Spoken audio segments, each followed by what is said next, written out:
Hi friends, इस video में बात करेंगे हम ब्रेकआउट के बारे में। ब्रेकआउट क्या होता है, कितने तरह के ब्रेकआउट होते हैं और किस तरीके से आपको प्रॉपर उन पे ट्रेड लेना है। देखो, ब्रेकआउट ट्रेडिंग बहुत इंपॉर्टेंट ट्रेडिंग है अगर आप करते हैं इक्विटी में इसका ज़्यादा रोल है। ऑप्शंस ट्रेडिंग में भी है, लेकिन जब आप जैसे ही इंडेक्स में आते हो, निफ्टी में, बैंक निफ्टी में, सेंसेक्स में या बैंकेक्स में, तो वहाँ पर आपको ऑप्शन चेन भी देखनी पड़ती है। इसलिए ब्रेकआउट ही इंपॉर्टेंट नहीं है, लेकिन अगर कोई व्यक्ति ब्रेकआउट ट्रेड करे तो उसमें भी पैसा है। पिछले 2 साल मैंने सिर्फ ब्रेकआउट पे, 3 साल ब्रेकआउट पे निकाले और अब मैं ऑप्शन चेन पे आया हूँ। ऐसा नहीं है कि मुझे पहला ऑप्शन चेन नहीं आता था, लेकिन जब जिस चीज़ से पहले काम चल रहा हो आप उसी चीज़ पे काम करें और नई चीज़ तब इम्प्लीमेंट करें जब आप उस पर प्रैक्टिकल कर चुके हों। जैसे ही अब हो सकता है आप पहले ब्रेकआउट यूज़ कर रहे हो या ऑप्शन चेन यूज़ कर रहे हो। इंडेक्स में अलग अलग तरीके से व्यक्ति यूज़ करता है, जैसे मैं अब दोनों यूज़ करता हूँ, लेकिन मैं ब्रेकआउट कम यूज़ करता हूँ इंडेक्स में। स्टॉक्स में तो ब्रेकआउट ही काम में आता है। जब आप किसी शेयर के रेजिस्टेंस के ब्रेक का वेट करते हैं तो वहाँ पर आपको ब्रेकआउट काम में आता है। वही चीज़ हम यहाँ पर सीखने वाले हैं। तो चलो शुरू करते हैं, ज़्यादा टाइम पास नहीं करूँगा मैं। ब्रेकआउट देखो 3 तरीके के होते हैं, मैं आपको पहले ही समझा देता हूँ। एक जो ब्रेकआउट होता है वो होता है हॉरिजॉन्टल लाइन, मतलब आपके स्विंग हाई का या आपके रेजिस्टेंस का। अब स्विंग हाई अगर 2 हैं 3 हैं, जैसे ट्रिपल टॉप बनता है, डबल टॉप बनता है, उसी को आप रेजिस्टेंस मानते हो हॉरिजॉन्टल लाइन पे। और जब ट्रेंड लाइन पे मानते हो वो भी मैं यहाँ पे दिखाऊंगा आपको। जैसे ये, चलो इसको बाद में देखते हैं। तो एक और तीसरा होता है मूविंग एवरेज का। समझ लीजिए फिर से, एक रेजिस्टेंस का होता है जो कि हॉरिजॉन्टल लाइन पे बना होता है, उसके ब्रेकआउट की बात करते हैं। एक होता है ट्रेंड लाइन पे जो सपोर्ट पे बनी होती है, और ट्रेंड लाइन का ब्रेकआउट होता है सपोर्ट से, उसमें भी मैं अच्छे से समझाऊंगा आपको। तीसरा होता है मूविंग एवरेजेस का, जो मैं यूज़ नहीं करता, लेकिन आपको बता जरूर दूंगा कि आप उसको यूज़ कर सकते हैं। ज़्यादा कंफ्यूज नहीं होना है, कोई सा भी एक यूज़ करें तो बेहतर होगा, लेकिन तीनों का अपना अपना है। तो मैं इसीलिए बोला था पहले कि स्टॉक में ब्रेकआउट काम आता है, इंडेक्स में कम आता है। कम आता नहीं है, मतलब आता तो ज़रूर है, लेकिन आपको ट्रेड मिस हो जाएगी वहाँ पे। तो ट्रेड मिस ना हो इसलिए भी मैं आपको एक चीज़ बता दूंगा। तो सबसे पहले इस पे देखते हैं। यहाँ पर देखो, ये एक चार्ट है। इस चार्ट पे क्या है, पहले से ये स्विंग हाई, ये 26 तारीख का चार्ट है, बैंक निफ्टी का चार्ट है। यहाँ पर कॉर्नर पे आप देख लिया करो, जो भी चार्ट होता है टाइम फ्रेम भी होती है।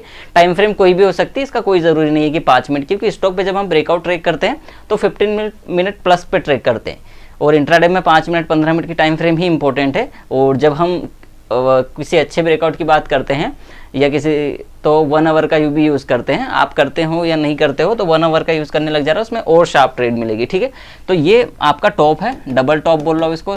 फर्स्ट टॉप, सेकंड टॉप, देखो ये पहला वाला और दूसरा वाला, तो ये टॉप हो गया दूसरा। यहाँ पर भी लगभग इसी प्राइस पर आकर अटका था प्राइस, तो इसको ट्रिपल टॉप भी बोल सकते हो, लेकिन फिलहाल डबल टॉप बोल लो। जैसे ही इस डबल टॉप के पास प्राइस आया, ये बैंक निफ्टी का बहुत सुपर ट्रेड था, ये हमने ग्रिप किया था। इसमें एक और इम्पोर्टेंट चीज़ बता रहा हूँ, क्यों ये ट्रेड और इम्पोर्टेंट है। जैसे आपको क्या लगा कि गैप अप हुआ, ये देखो 29 तारीख का चार्ट है और ये 26 का है, बीच में 2 दिन छुट्टी थी। यहाँ पर आप देखेंगे कि पहले ही यहाँ से मार्केट पुश कर गया था क्लोजिंग पे, उसके बाद गैप अप दे दी। अब आप परेशान हो गए कि यार साला गैप अप भी मिल गया और लास्ट डे भी हम पकड़ नहीं पाए, अब क्या करें। ठीक है, अब क्या हुआ, जैसे ही इसने एक शार्प मूवमेंट दिया, आप चाहें तो यहाँ से ट्रेड कर सकते थे, पर अब ये थोड़ा सा फिर वो लेंथी हो जाएगा, मतलब मैं कुछ और बताना चाह रहा था फिर कहीं और चले जाऊंगा। तो हम सीधी सी बात करते हैं पहले ब्रेकआउट की, कि ये डबल टॉप या डबल टॉप बोल लो इसको, डबल टॉप। ठीक है, ये डबल टॉप है। यहाँ पर क्या होगा, पहले इस प्राइस को निकाला जाएगा किसी भी शेयर या किसी भी इंडेक्स में। जब भी आप देखोगे मेरी रील्स में, आपको हमेशा ये वाला साइन ज़रूर मिलेगा ब्रेकआउट पे, और डाउन साइड ये वाला साइन मिलेगा। मैं हमेशा जब रील पे बताता हूँ तो बोलता हूँ ब्रेकडाउन या ब्रेकआउट पे बाय करें, तो उसका मतलब यही होता है कि पहले उस प्राइस को निकल जाने दीजिए, उसके बाद एक आएगी डिक्लाइन। इसको देखो, कई लोग करेक्शन बोलते हैं, कुछ लोग डिक्लाइन बोलते हैं, कुछ लोग बोलते हैं पुल बैक। तो तीनों चीज़ें सही है, कोई उसमें बड़ी बात नहीं है। क्योंकि अगर जब आप स्टॉक के डेली चार्ट पे बात करोगे तो उसको आप डिक्लाइन भी बोलोगे और करेक्शन भी बोलोगे, और जब 5 मिनट के चार्ट पे बोलोगे तो आप इसको पुल बैक बोलोगे। तो जब हम ब्रेकआउट ट्राई करते हैं तो इसको हम बोलते हैं पुल बैक, PULL बैक, मतलब पीछे खींचता है वो स्टॉक या इंडेक्स थोड़ी देर। और जैसे ही, अब देखो पहले ही आपका क्या था, रेजिस्टेंस था, अब ये वापस से यहाँ पर सपोर्ट लेने लगेगा। ठीक है, और एक इंपॉर्टेंट चीज़ बताता हूँ, इस ट्रेंड लाइन को भी ध्यान रखना। पहले ये रेजिस्टेंस था, अब आपका यहाँ पे सपोर्ट बनने लगा। सपोर्ट 2 तरीके से बनने लगा, पहले तो इस रेजिस्टेंस पर इसने थोड़ा टाइम निकाला इसलिए सपोर्ट बना, और दूसरा आप देखेंगे कि अगर इस ट्रेंड लाइन को भी आप यहाँ पर देखोगे तो ये यहीं पर आ रही है, तो इस हिसाब से भी आपका एक सपोर्ट पॉइंट बन जाता है। इस हिसाब से बनता है, एक्यूरेट 100% की बात नहीं कर रहा हूँ। ठीक है, क्योंकि ट्रेंड लाइन्स ब्रेक भी हुआ करती है और ये बंदा भी ब्रेक होता है। ठीक है, आपका रेजिस्टेंस मतलब आपका सपोर्ट वापस से ब्रेक होता है। तो यहाँ पर थोड़ा सा नीचे आने दो, तो पहली एंट्री, फर्स्ट एंट्री आपकी यहाँ हो सकती है, ठीक है। और अगर ये एंट्री निकल जाती है, मतलब ये नहीं थमता है, ये साइन देगा आपको, वहाँ पे साइन देगा, नहीं थमता है और आपको नहीं समझ में आता कि साला मैं तो भैया पुल बैक नहीं पकड़ पाऊंगा मैं, तो आप क्या करें, इस वाले हाई को एंट्री पॉइंट माने, इस वाले लो को स्टॉप लॉस माने। ये सिंपल सा कॉन्सेप्ट है ब्रेकआउट का, हॉरिजॉन्टल लाइन का मतलब आड़ी लाइन का, या डबल टॉप का, या फिर आप बोलेंगे आपके रेजिस्टेंस का। इस तरीके से स्विंग हाइज बोलते हैं इनको, कि स्विंग हाइज के ब्रेकआउट का इस तरीके से आप इस्तेमाल कर सकते हैं। तो ये है फर्स्ट वाला।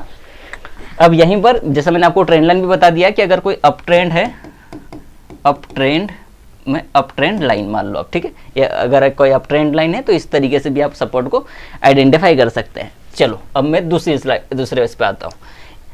अब यहाँ पर देखेंगे ये दूसरा चार्ट है, उसी तरीके का एक चार्ट है लेकिन दूसरा चार्ट है। यहाँ पर देखो क्या हुआ, एक टॉप बना, सेकंड टॉप बना, इसको आप क्या बोल सकते हो, डबल टॉप। देखो बोलो या नहीं बोलो, मैं तो इनको स्विंग हाइज बोलता हूँ, मैं डबल टॉप यूज नहीं करता हूँ, स्विंग हाइज, ठीक है। क्या हुआ, इसको टेस्ट किया, नीचे आया, आप देखो मैंने क्या बोला था पिछले वाले चार्ट में कि ये वाली लाइन कई बार ब्रेक हो जाती है, ये देखो यहाँ पर ब्रेक हो गई। यहाँ पर जब भी कहीं थमने लगे तो आप बाय कर सकते हैं या फिर इस हिसाब से बाय कर सकते हैं। आप देखो दोनों तरीके से सही एंट्री है। और मैं अगर इस ट्रेंड लाइन को इस तरीके से ड्रॉ करूँ, ये देखो ट्रेंड लाइन ड्रॉ करने का तरीका क्या है, पहली जो बहुत बड़ी होती है उसको आप नहीं मानते हो, आप बॉडी से भी ले सकते हो, टेल से भी ले सकते हो, जहाँ से भी लेना है।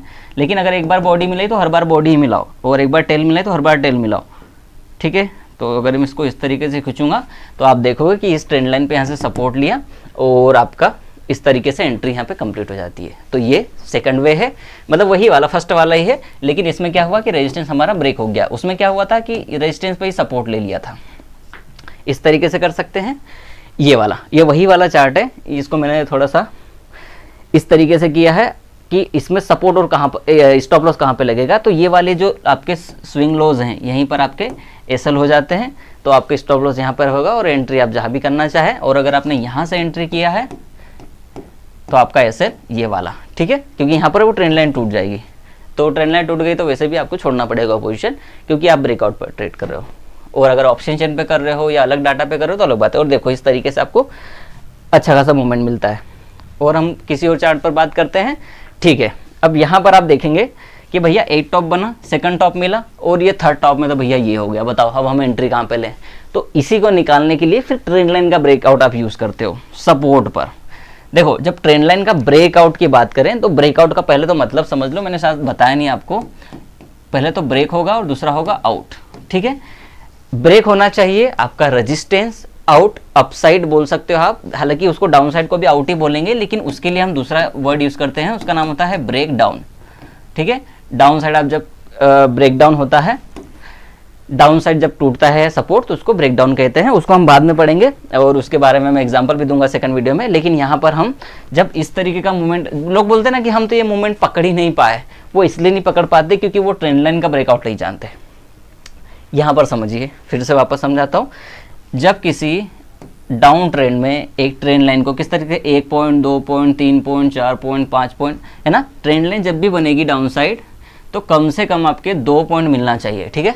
1 पॉइंट मिला, 2 पॉइंट मिला और उसके बाद ऑटोमेटिक वो ट्रेंड लाइन चलती जाएगी। और जैसे ही यहाँ पर ये ट्रेंड लाइन ब्रेक होगी, ट्रेंड लाइन वाला भी मैं थर्ड वाले वीडियो में बता दूंगा आपको कि ट्रेंड लाइन क्या होती है, चैनल लाइंस क्या होती है, वो दोनों का सेपरेट वीडियो बना देंगे, ठीक है। यहाँ पर मैं कुछ और सिखा रहा हूँ। ये आपका लो है इसलिए आपका ये सपोर्ट बनेगा। अब यहाँ पर 4 तरीके से एंट्री ली जा सकती है, तीन या 4 तरीके से। पहला, आप सपोर्ट से एंट्री लेते हो क्योंकि आपका सपोर्ट ब्रेक नहीं हो रहा है, मतलब आपका ब्रेक डाउन नहीं हो रहा है, इसलिए आप यहाँ पर ट्रेड ले रहे हो। दूसरा कि आपको यहाँ पर दिख रहा है एक तो स्पिनिंग टॉप है, आपकी ये हैमर बन रही है, तो 2 तरीके से यहाँ भी ट्रेड होती है। तीसरा ट्रेंड लाइन हो जा रहा है। चौथा कि आपका ये वाला ब्रेक हो रहा है, लेकिन यहाँ पर थोड़ा सा मुश्किल है, ठीक है। ये यहाँ पर ट्रेड लेना मुश्किल होता है तो उसकी हम पॉसिबिलिटी कम लेते हैं, इसलिए हम 3 तरीके बोल रहे हैं। लेकिन यहाँ पर हम सिर्फ इस चीज़ को यहीं से पकड़ रहे हैं या यहीं से पकड़ रहे हैं। तो कई कैंडल पैटर्न मिल जाए तो आप कर सकते हैं बाय। और ये वाला है आपका ट्रेंड लाइन का ब्रेकआउट, ठीक है। जैसे ही ट्रेंड लाइन टूटेगी, इस पे मैं शायद इसका कोई छोटा भी चार्ट होना चाहिए, मेरे पास नहीं है उसका, इसका और चार्ट नहीं है मेरे पास भाई। यहाँ पर क्या होता है, जैसे ही ये वाला लाइन निकालता है क्योंकि ये नीचे क्लोज हुआ है तो ये आपकी एंट्री पॉइंट हो जाती है और इसी का लो आपका एसएल हो सकता है। कुछ लोग या मैं भी यहाँ पर एसएल लेते हैं सपोर्ट पे, ठीक है, क्योंकि कई बार क्या होता है, जैसे मान लीजिए ये है 49,450 है, यहाँ पर रेट देखिए 49,450 है, ठीक है।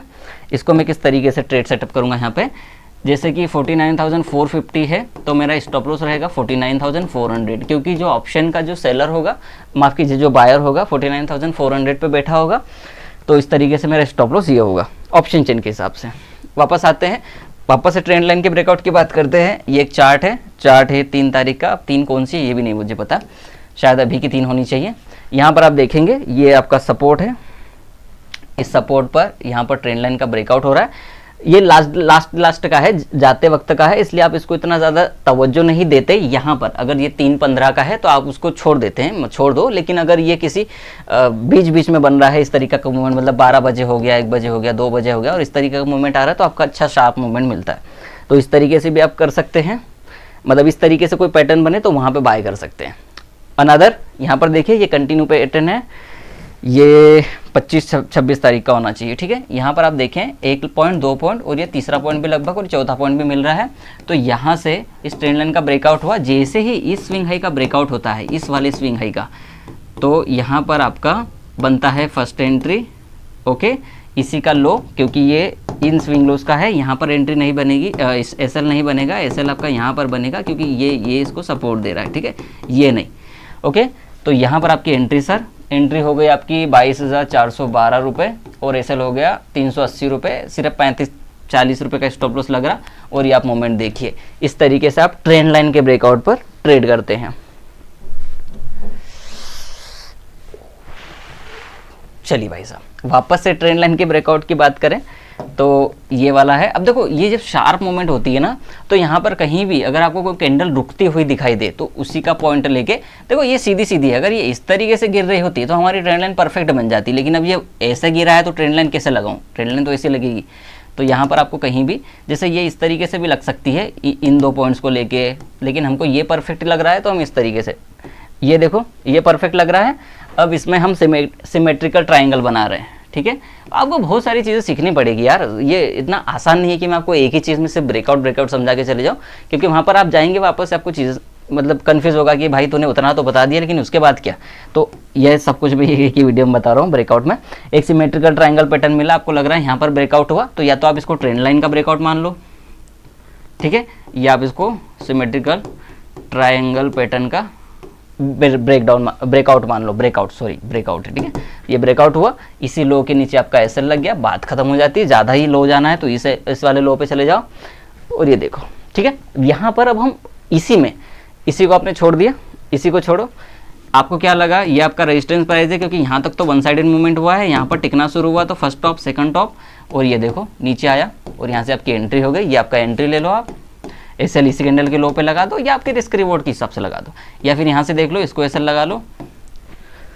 इस तरीके से होती है आपके ट्रेंड लाइन की और हॉरिजॉन्टल लाइन की ब्रेकआउट्स। और कोई चार्ट जिसमें मैं कुछ और अच्छा बता पाऊँ? ओके, ये तो ब्रेकडाउन वाला है, राइट। इस वाले चार्ट को मैंने क्यों लिया होगा, इसका कोई मतलब तो होना चाहिए, शायद मैं कुछ और बता रहा हूँ। क्या लॉजिक हो सकता है? ठीक है, ये 6 तारीख का है, ये देखो ये ट्रेंड लाइन यहाँ पर लग रही है, तो आपको ये समझना पड़ेगा कि ये आपका रेजिस्टेंस है। इस ट्रेंड लाइन को भी यहीं पर देखो, ये ट्रेंड लाइन यहाँ पर भी लग रही है, यहाँ पर भी लग रही है, लगभग यहाँ पर भी लग रही है, यहाँ तो परफेक्ट लग रही है इन 2 पॉइंट्स पे। तो ये आपका रेजिस्टेंस है, तो इस रेजिस्टेंस का ब्रेकआउट इतना आसानी से नहीं मिलता है। तो जब इसके ऊपर टिकने लगे तो आप ब्रेकआउट पर बाय करें या फिर उस पोजीशन पे शॉर्ट बनती है। यहाँ पे ये देखो वन साइडेड शॉर्ट, यही रीज़न हो सकता है इसको बताने का, मतलब इस चार्ट को ऐड रखने का मेरे पास। ये तो मैं आपको पहले बता चुका हूँ कि इस तरीके से यहाँ से होगा और यहाँ पर आप एंट्री ले नहीं सकते, ठीक है। तो यही था इस ब्रेकआउट की वीडियो में। मैंने सोचा था कि मैं बहुत जल्दी क्लियर कर लूँगा, फिर भी 14 मिनट्स हो गए यार, पर हर चीज़ बतानी पड़ती है। मैं सोचा था 5 मिनट लगेंगे। इस वीडियो को आप शेयर कर सकते हो, लाइक कर सकते हो, अगर अच्छा लगे तो चैनल को सब्सक्राइब भी कर सकते हैं। यूट्यूब पर देख रहे हैं और अगर फेसबुक पर हैं तो प्लीज़ फॉलो करें। Thank you very much for watching my video.